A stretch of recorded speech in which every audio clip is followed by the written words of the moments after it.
So you want to know what the best pet monitor is? Let's go for it.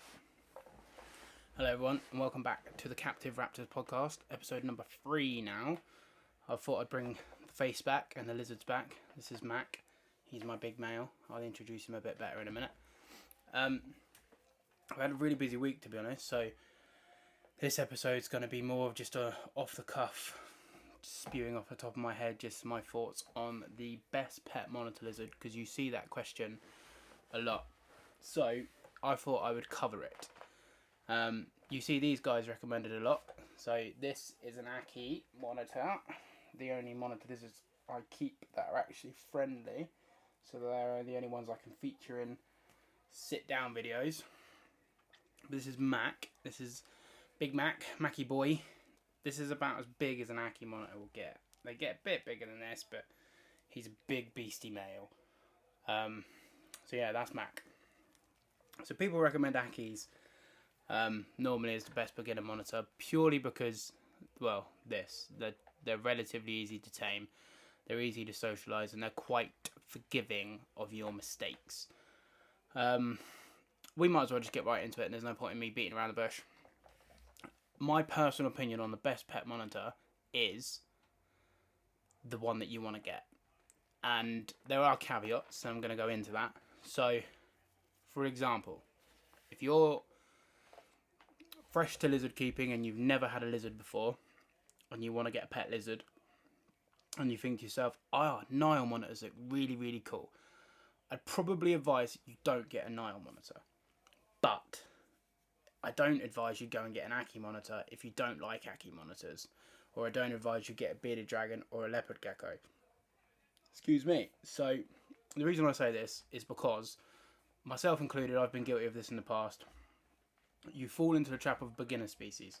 So, what you do is you go, I'm a beginner keeper, I've got no experience.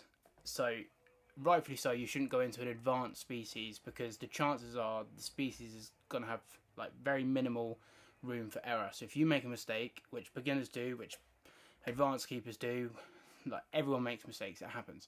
But if you make a mistake with a beginner species, the chances are that it'll be okay. But if you make a mistake with an advanced species, care-wise, the chances are you'll have a dead animal. So I understand why we put them in brackets, beginner, intermediate, and advanced. I understand that. But if you get a Nile monitor, for example, and you've never had a lizard before, you don't know how to work and deal with lizards. You're going to have a 6-foot demon lizard on your hands, and the chances are you're going to have to rehome it. Exactly on the same page, if you get a bearded dragon and you want a Nile monitor, you're going to get bored of it because it just sits in its cage and does nothing, so it's going to want to be rehomed. So this is where we sort of hit a stalemate. Beginner species, okay, great, but they're animals. They shouldn't be, this is beginner, this is next step, this is next step, this is next step. Get it because you like it. Get it because you love it. So if you've fallen in love with Aki monitors, regardless of their level of intermediacy, I class an Aki as an intermediate monitor. I don't think any monitor lizard is quote-unquote a beginner species. But that doesn't mean you can't start with them.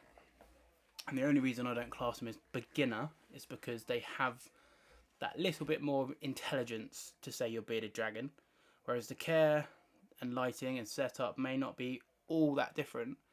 Chances are your Aki's going to escape where your bearded dragon wouldn't, or your Aki's going to get bored where your bearded dragon wouldn't. And I say that with closed brackets because bearded dragons still deserve to be enriched. Anyway, I'm waffling. I figured this podcast would be that. But yeah, so pick a species that you really enjoy.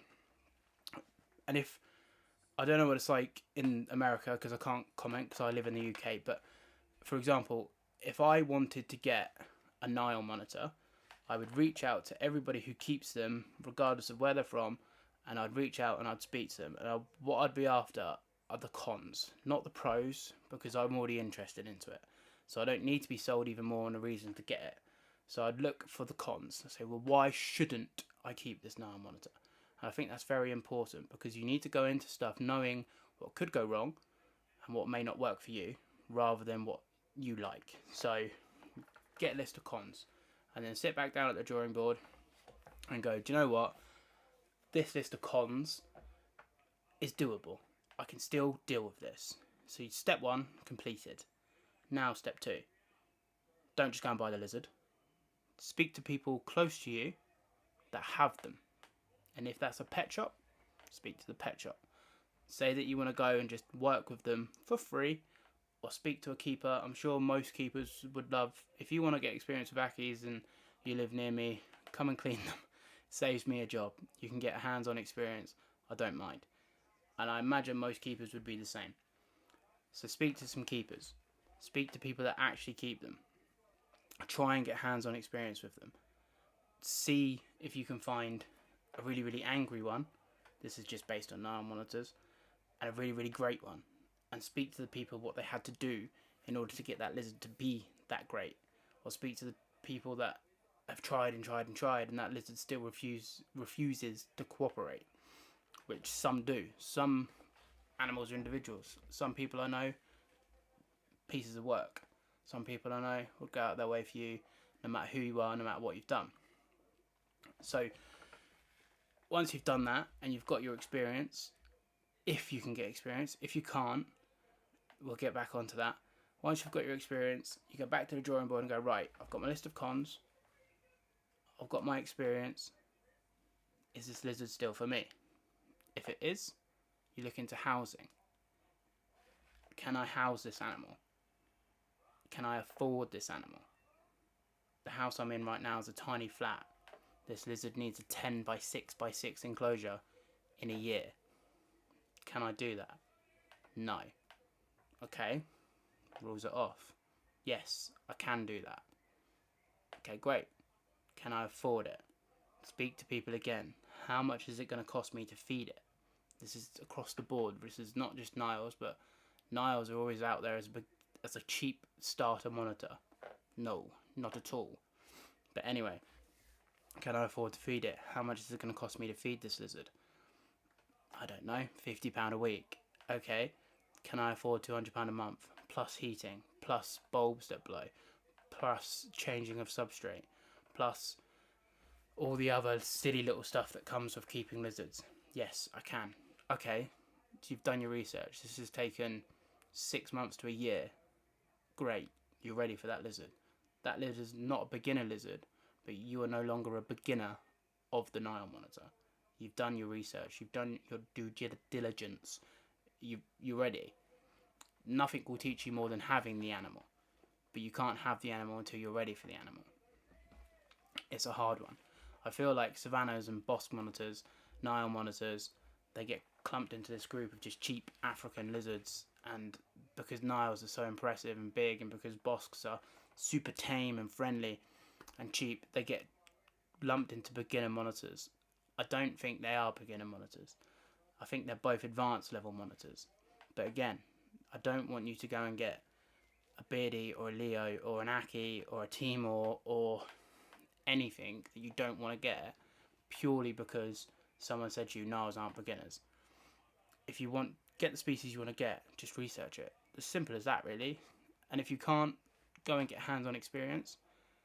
Try and get hands-on experience with something similar. So a black throat, even though they're more tame normally, they're a big African species. Some of the Indicus complex, the Dorianus, the Melinus, even the Indicus. Try and get some hands-on experience with that. Just reach out to people local. Someone somewhere is bound to talk to you. Most of the hobby are willing to help. You have a few that will just say, no, don't get it. Me necessarily included. But if you've done your research and you've proven and shown that you can house this animal, feed this animal, care for this animal, get it. Like, who am I to stop you? Like, who is anyone to stop you? But if you've watched one YouTube video of a tame Nile monitor, and any monitor for that matter, and you've gone, wow, these look great, and then you go and buy one, and then you post, just got a new Nile monitor, what do I do?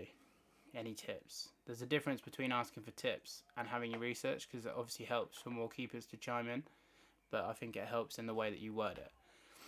Don't really know I'm going to go with it, but yeah, pretty much like I say, not all lizards are. So let's just say let's say green tree monitors, say they're again an advanced. I personally think they're quite hardy as long as you've got the care dialed in. I think most animals are hardy as long as you've got the care dialed in. But the question is having the care dialed in. If the care's not dialed in, then they're not hardy. So an animal like a green tree monitor needs a nice level of humidity. Excuse me, Jesus. I never end up like this, and then I start to sit down and film videos, and then I'm just gassy to the nines. But here's what it is. Anyway, so green tree monitor. You've never had an animal before. You want to get a green tree monitor. You need to experience how to deal with humidity and keeping a cage hot and humid. So you don't want it to dry out because it's hot, but you don't want it to be too humid because then you can get respiratory infections. So you need to toy with that. And if you can't get that right, your lizard's gonna crash. So in that instance, if you're a beginner, you don't necessarily know how to do that. Just spraying it a couple of times a day isn't necessarily going to be enough. You need to make sure you've got a deep substrate layer that can hold humidity. You need to make sure that you've got a sealed cage. You need to make sure that you've got a basking spot which can dry out, but then also a humid hide and retreat, whether that just be a cork tube lower down in the cage, just so that it's somewhere that doesn't dry up as quick. You need these silly little details and silly little things. But again, they're simple, but if you've never done it, same as anything, you won't know. So how do you know? Exactly the same tips. Go and find someone who's got them, talk to them, ask them, think of 10 really good questions, not just how hot do I need to keep it, what humidity levels, not stuff that you can find on Google. Show the person that you're talking to that you're serious about this animal and you've really thought about some questions. Of course you need to know basking spots, and of course you need to know humidity levels, and of course you need to know stuff like that, but you can cross-reference that on multiple different websites. It's important to show people that you are keen and think of really good questions to ask. I'm trying to think of some off the top of my head now. If I was going to get a species that I hadn't kept before, I would probably start with, again, what are the cons? What won't I like about this lizard? How often will I see this? What's important for me? How often do I see it? Can I interact with it? Are they tame? What size enclosure do you need?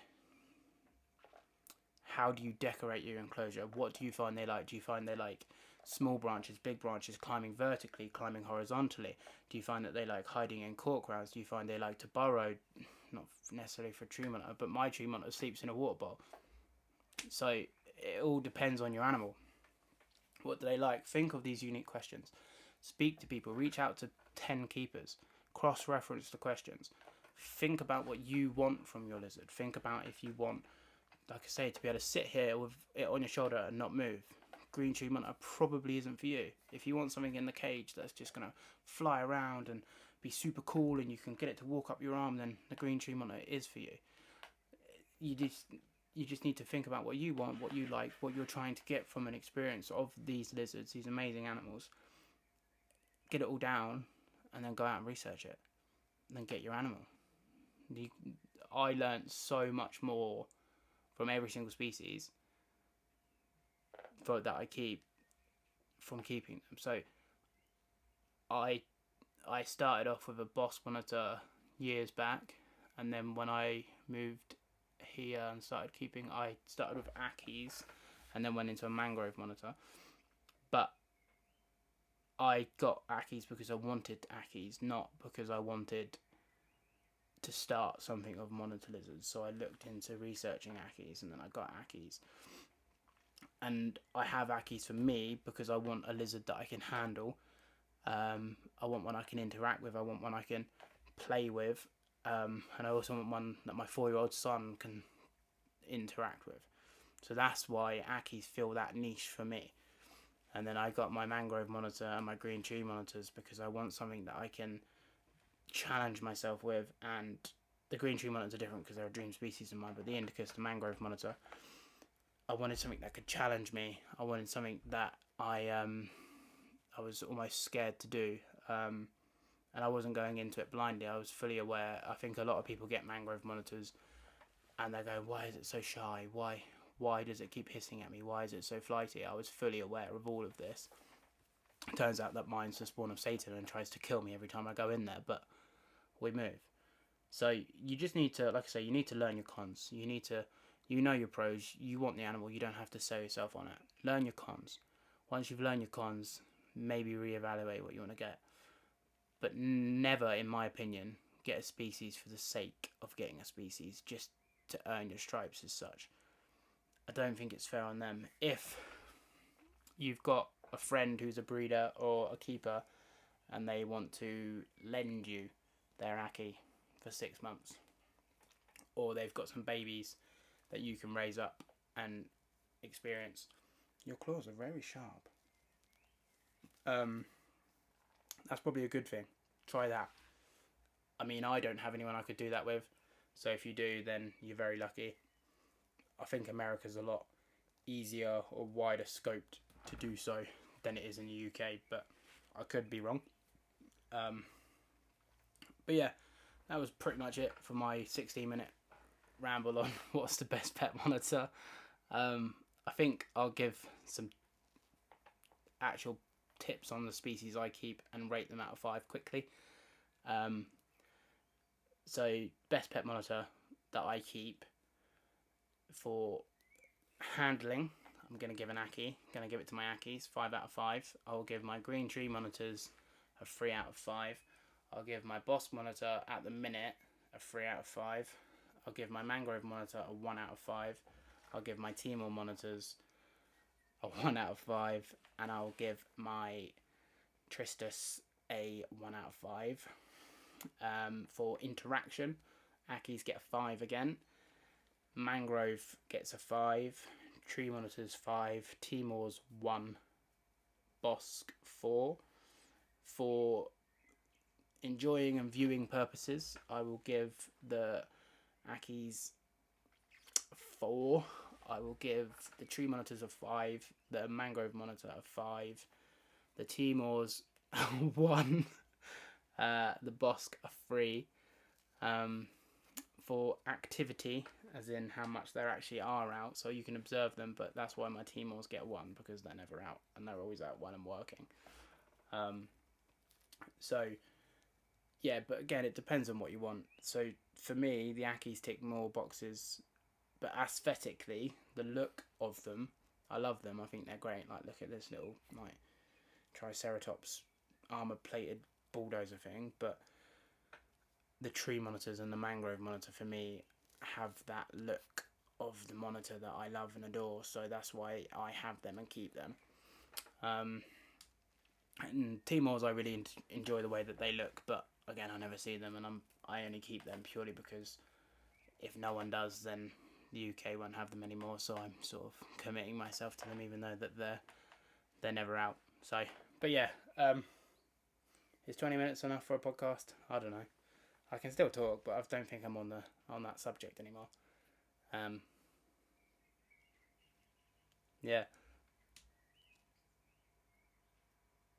Anyone listening to this, if you have any questions about beginner species, or I'm not going to even call it beginner species because I don't think a beginner species is right. So if you have any questions on a lizard you're wanting to buy, feel free to message me, and I may not have kept it, but the chances are I probably know a thing or two about it, and that I've read about it, because I read about most species, especially the more common ones that are kept in captivity. And if I can help, I will help, and I promise that. Whatever you guys want to see in the next video, what subject you want me to talk about, let me know, and I'll do it. I think that's about it, really. Little 20-minute ramble. In summary, learn your cons, get the species you want to get, don't get species you don't want to get, don't let people trick you into thinking something's a beginner species when it's not. Make sure you do research. I don't think there are any beginner monitors. I think the best pet monitor is an Aki. If you're looking for something to interact with, play with, handle, show off people, because he's a beast. Look at him. He's super spiky. People think that's cool. Get an Aki. I don't think you can go wrong with Akis. You fall in love very quickly with Akis. We want these guys to be like dogs. We don't want them to have value. We want to keep them. We want to just enjoy them and love them and snuggle them as our pets. We don't want to do that. That was a joke. That was sarcasm.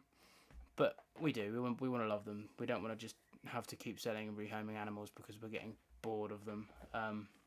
Or we're on to the next project. I understand that this hobby is that way inclined, but I personally want to start a movement where it's not, and we have them just because we love them and we want them. And it does take time to find that species, and because, like I say, until you keep it, you don't know. I've done it. I did it with Pilbarensis. I did it with Glauidii, the Kimberleys. They just weren't for me, to be honest. And I did all my research and I looked into them, and everyone's telling me pro, no cons. For me, they were cons. So I found the Kimberley for me anyway, was incredibly lazy. Just was never out. Just didn't do anything. Similar to the Timors, but I see the Timors every now and then. The Kimberley, I could just see his head, and he was just so lazy, he didn't do anything. Pilbarensis, for me personally, I'll be completely honest, they were underwhelming. I was expecting these. He was vibrant orange, but I was expecting these crazy little terrier kind of monitors just running around going crazy, highly interactive, but getting incredibly shy species. And for me personally, I prefer the more bolder stuff. At least that will stay out, rather than, it doesn't have to be bold. If it's scared of me, that's fine. But if I can see it across the room and observe it across the room, that's a massive con for me. I need that. I need to be able to have that interaction with an animal. I need to be able to see it and know it's in there and know what it's doing, and ideally tongue feed it for me to have it as a pro. That is the number one. I think it's important to know that. Know why you want to keep the animal, what you're trying to get out of said animal. And again, with the Ackies, I wanted something I could handle. They fill that niche. 2 of the 3 of mine are puppy tame. Mac just chills out and sits. Sven's a bit more flighty, who was in the last video. Bonnie, she's a biter, but that's fine. I can still tongue feed her, I can interact with her, I can talk to her, so I'm fine with that. You need to know why you want to keep said lizards and what you want to get out of them, and try and find a monitor that will fill that niche rather than anything else. And again, just do your research. Don't just get something for the sake of getting it, because trust me, you and your animal will benefit much better if you don't fall down that trap. So yeah, I think that's about it. I'm going to wrap it up. Tune in next Monday for something else. I don't know what it is yet. Might be my face, might not be my face. Might be a lizard, might not be a lizard. Let me know what you want to see. If you want to see something, tell me, I'll do it. If you don't, I'll do something anyway. Appreciate all the support and the subscribers and the views. Like the video, subscribe, follow me on Instagram, Paul's Monitors. Bye.